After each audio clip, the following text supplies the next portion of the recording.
Hi friends, welcome to my channel. നമുക്കിതൊരു പുതിയ വീഡിയോയിലേക്ക് പോകാവേ. നമ്മളിന്നിവിടെ ഉണ്ടാക്കാൻ പോണത് പനീർ വെച്ചൊരു ടിക്കയാണ്, അതായത് പനീർ ടിക്ക. വാ കുക്കിങ്ങിലേക്ക് പോകാം. പനീർ ടിക്കയ്ക്ക് വേണ്ടി അരപ്പ് ആദ്യം റെഡിയാക്കി വെക്കാവേ.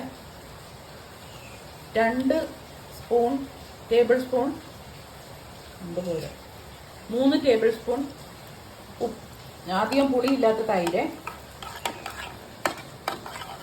ഇതിൻ്റെ അകത്തോട്ട് ഈ തൈരിൻ്റെ അകത്തോട്ട് ഒരു 3/4 ടീസ്പൂൺ മുളക് പൊടി. കാശ്മീരി ചില്ലി മുളക് പൊടിയാണ് എടുത്തിരിക്കുന്നത്.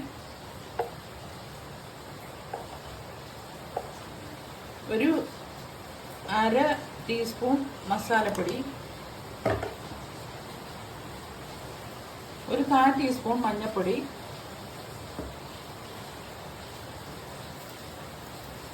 ഒരു നുള്ള് കസ്തൂരി മേത്തി,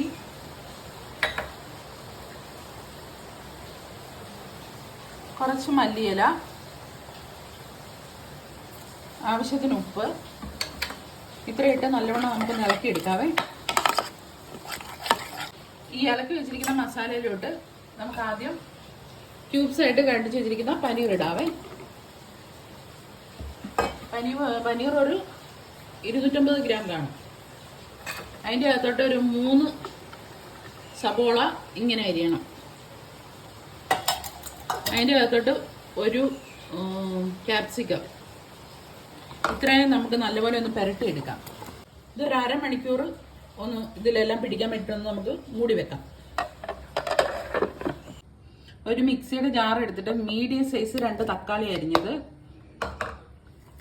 2 പച്ചമുളക്, ഒരു ഇടത്തരം ഒരു ചെറിയ കഷ്ണം ഇഞ്ചി അരിഞ്ഞത്, ഒരു 5-8 വെളുത്തുള്ളി.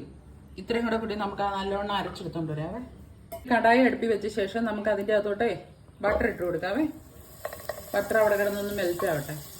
അതോട്ട് നമുക്ക് ഈ അരച്ച് വെച്ചിരിക്കുന്ന അരപ്പൊഴിച്ച് കൊടുക്കാവേ. തക്കാളിയിലൊക്കെ അതവിടെ കിടന്ന് റെഡിയായി വരട്ടെ. സ്വല്പം ഒരു നുള്ള് മഞ്ഞൾപ്പൊടി, ഒരു 1/4 ടീസ്പൂൺ മുളക് പൊടി,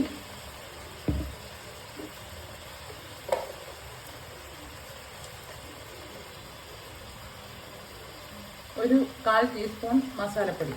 ഇത്ര ഇട്ട് കൊടുത്ത് നല്ലോണം ഒന്ന് ഇളക്കി കൊടുക്കാം. സോക്ക് ചെയ്ത് വെച്ചിരിക്കുന്ന പനീറും ക്യാപ്സിക്കോ ഒനിയനും കൂടെ ഇല്ലാതിട്ട് കൊടുക്കാം.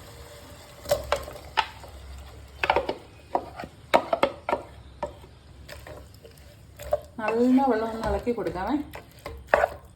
നമുക്കിതൊരു 5 മിനിറ്റ് മൂടി വെച്ച് വേവിക്കാവേ. അവിടെ ഇരുന്ന് വേവട്ടെ. ജീരകം അതിൻ്റെ അകത്ത് പൊട്ടിച്ചിടണമായിരുന്നേ, ഞാനത് മറന്നുപോയി. ജീരകം പൊട്ടിച്ചതും കൂടെ അതിൻ്റെ അകത്തിടാം. അതിടാൻ മറന്നുപോയി. ആയി വരുന്നുണ്ട്, കുറച്ചുകൂടെ വേവണം. പനീർ ടിക്ക റെഡി ആയിട്ടുണ്ട്. നമുക്ക് അതിൻ്റെ മേലോട്ട് ഇച്ചിരി മല്ലിയില ഇടാം. എന്നിട്ട് ഇത് സെർവിങ് ഡിഷിലോട്ട് മാറ്റാം. നമ്മുടെ പനീർ ടിക്ക ശരിയായിട്ടുണ്ട്. എല്ലാവരും എൻ്റെ ചാനൽ സബ്സ്ക്രൈബ് ചെയ്യണേ. എല്ലാവരും ട്രൈ ചെയ്ത് നോക്കണേ.